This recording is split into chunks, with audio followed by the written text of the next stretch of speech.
So you're getting pure Queen distilled essence, basically. Quintessence. Hi, I'm Teresa. Welcome to Cocoon Cast, where we deep dive into movies and discuss all things cinema. Hi, Rebecca. Today we'll be discussing the movie Queen Rock Montreal. Rebecca, let's get started. The band Queen are at the peak of their public fame with a massive hit album, The Game, but they have 2 shows to play in Montreal.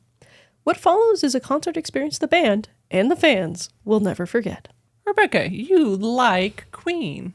I have you to blame for this, and 2 of my uncles. Ooh. And several of my closest friends over the years. I like it. And there's a list.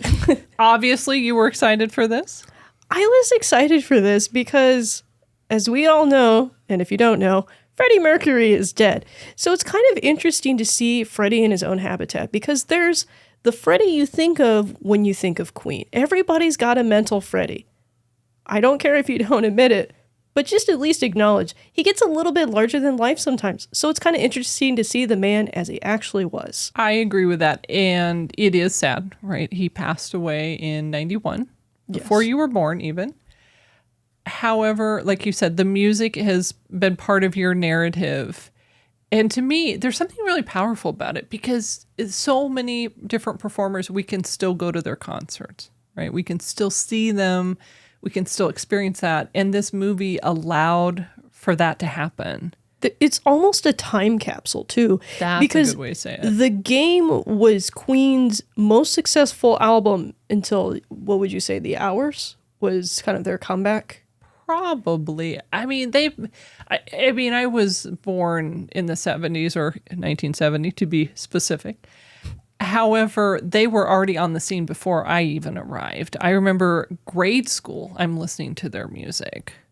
We have the widely controversial album Hot Space. Oh, yes. Not so hot. Not so hot. But to me, if you're performing, and they're still performing at this point, even after Freddie has passed. 2 of the original members. Plus Adam Lambert. Yes. And what are they? They're Queen Plus now? Yes. All right. Correct. I mean, I haven't listened to them for a long, long time, so I can't speak to that. But to me, it talks about the longevity, because they started in 70, still performing all these years. And I think that that's going to be expected, that there will be some music you love, some music you love less. And this concert was 1981, so at the height of everything. And as you said, in Montreal. If you don't know Queen that well, by this point, they've created most of the songs that you will have probably heard in a movie or a TV show. I agree with that. That's a good point. It's almost as if you don't know the songs, you will recognize many of the songs. And it's one of those things, right? When you go to a concert, you're like, oh, please play my favorites. Or if you're going and they're supporting one album, right, you hear everything from that one album. But this played so many different songs. It really felt like, as you said, if you know some of the music, you'll know more of it. And if you don't know their music, you can learn it pretty well from this movie. There's 2 songs that are on the soundtrack that aren't in the movie. Yes, I think that's true, actually. But what you get is a pretty interesting snapshot of where they are at this point in their lives. I agree with that, and it's a great time to see it. And the music performances, what did you think about that? Obviously, it's just Queen. This is pretty interesting, because this was the last tour that they had was just the 4 of them with no keyboardist. Okay, that's true, too. So you're getting pure Queen distilled essence, basically. Quintessence. I thought it was interesting, though, as you were saying, that it was over the course of 2 days. I know we had reviewed The Talking Heads Stop Making Sense, and that was over 3 days. You were saying that you were noticing a few discrepancies in the filming. That's correct. There were several moments, I know the box specifically pointed this out, where the mics would change position. Yes. And it wasn't because Roger Taylor is adjusting his drum set because he's whacking it too hard. Did that distract you, or was that a point of noticing and then all of a sudden that became your focus, or was it just kind of a side note? It was a side note, but there's definitely some audio gaps. If you're looking at people's lips moving, there's definitely some audio that doesn't match up a little bit. I did notice a bit of that. But the audio is pretty crisp. What's interesting, to me, especially seeing this in a concert format, I made the comment to you that a lot of Queen's albums are them themselves basically playing for delay. They kind of create this atmospheric sound, but then when you have them on stage, it's just them and there's less of those effects. So basically you have Queen light. That's an interesting statement because I actually was thinking, and we saw it in IMAX coming out, I believe it's only 2 weekends and 2 showings over the course of 2 weekends. Or, meaning a Friday, Saturday, Sunday. So it's a few times. But to me, for a concert performance, and you could hear the audience singing along and, kind of, but I could make out the words pretty well. And it felt like pretty clean to me. It wasn't like, rah, rah, rah, rah. And some concerts to me are a disappointment because you go and you really can't hear it, or the guitars are distorted and the drums are all over the place. It really felt pretty tight to me, although I agree with you. It did not sound like a studio recording. I know you and I have talked about this, and yes. You have vehemently disagreed with me in this. You actually compare them more to, you said The Who. I view them as like U2. Each individual person, you can hear their part and you can see how they layer, but also diverge in their own ways. I understand that, but I also think The Who does that actually really well.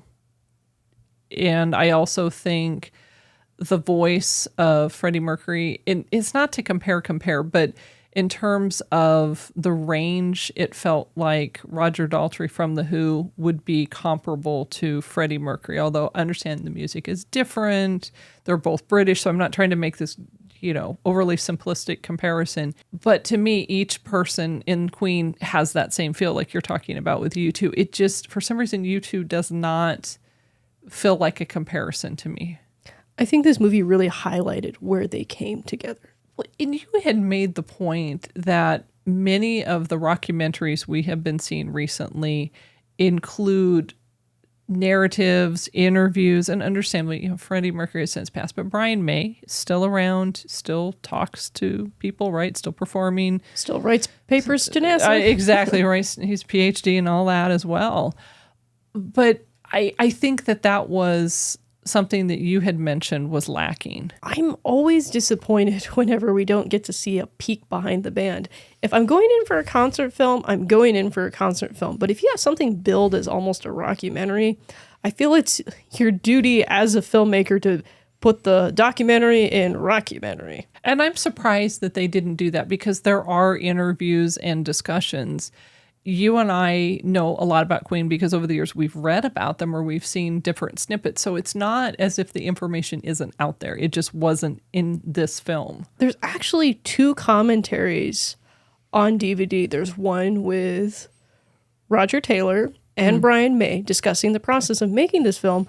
But there's also a commentary from the director. I would have loved to see maybe an epilogue-ish with some of the members of Queen discussing what it was like afterward. I understand their agent, correct, he's gone on for Monty Python back in the day, and there are some names that are familiar if you go back historically, and I agree with that. I think it would have been interesting to talk to them then and then now, because I agree with you. I think you were talking about Freddie Mercury is very iconic.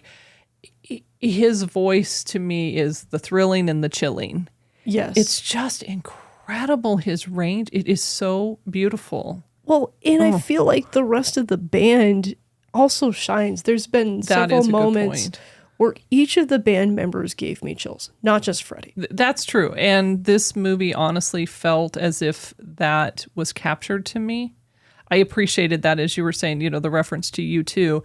And it wasn't Freddie. It was, let's look at guitars. Let's look at Brian May. Let's look at Roger Taylor. Let's look at John. It's just, they did a good job of that in a way that I actually appreciated.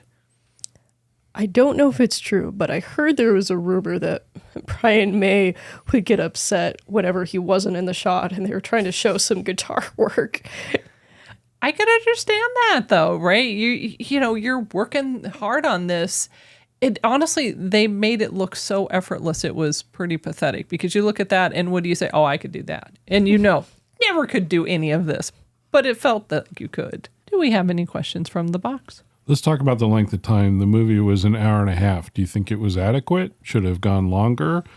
Or was it just right? It felt longer than an hour and a half to me. Longer than an hour and a half. And not in a mean way. It just, Queen does long songs. Let's be real. That's correct. And for an hour and a half, I was surprised at how many songs it covered. To be honest with you, I was thinking, oh, they're going to get like 5 or 10 because everything's going to be longer. But it's funny. You said it felt longer. It did to me. However, I would have been content to sit for another half hour. But we're also Queen fans, so that kind of... Well, my guess is if you're not a Queen fan, you're going to skip this one. Or you just might be studying classic rock. Do we have any other questions from the box? With some bands touring for years and years and years until tragedy strikes and people are no longer around, do you think they should invest in something like this and put out a really good film that covers their peak of their tour? One of my favorite bands, and this is not going to be a surprise to anybody who looks at my shelf with the Funko Pops. I'm shocked. For those of you who don't know who that is, that's Rivers Cuomo from Weezer. Weezer has invested in an archivist from the beginning. His name is Carl Koch. He's often considered the fifth member of Weezer because he's been around since the beginning, and he almost slavishly documents the band's progress and history. I think a lot of these bands just keep going until they're dust, and I think it's smart to invest in a film like this because it shows what you're all about. I agree that anything could happen at any point. But there are. The box and I went to like an Eagles concert after like 40 years. We've seen Stevie Winwood. I don't know how long he's been around, but forever. and that's just a few. But they have a draw. And these groups are coming back out and you're thinking, oh, they're done. But they're not done.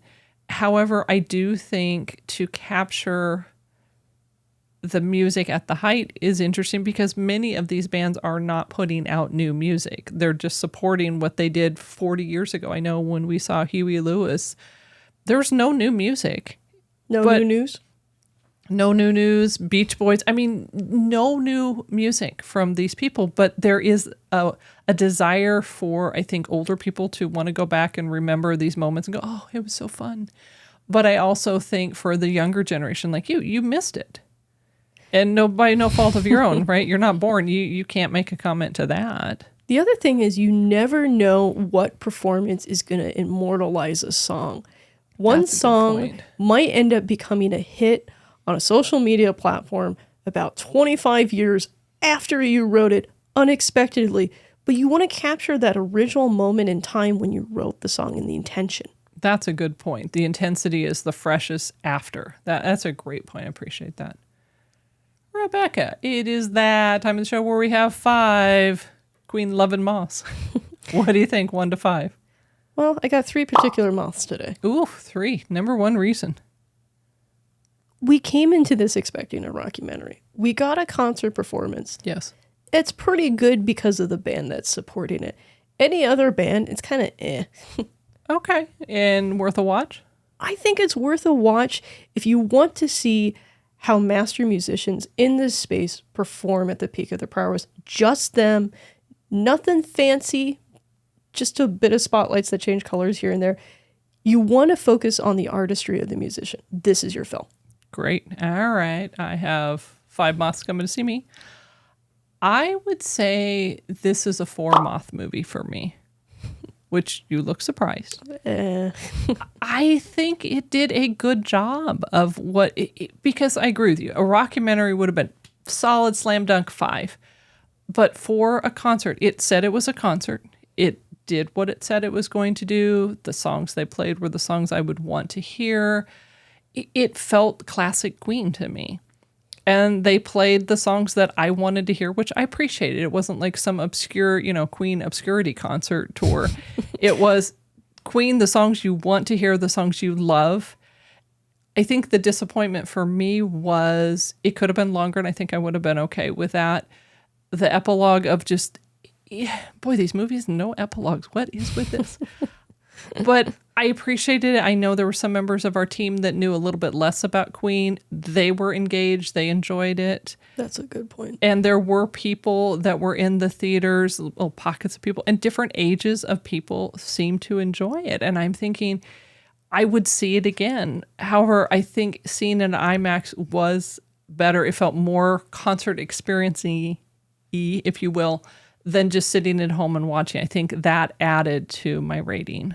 I think part of the other reason I'm a little bit harsher on this than I would have expected myself to be is Queen is known for their theatricality.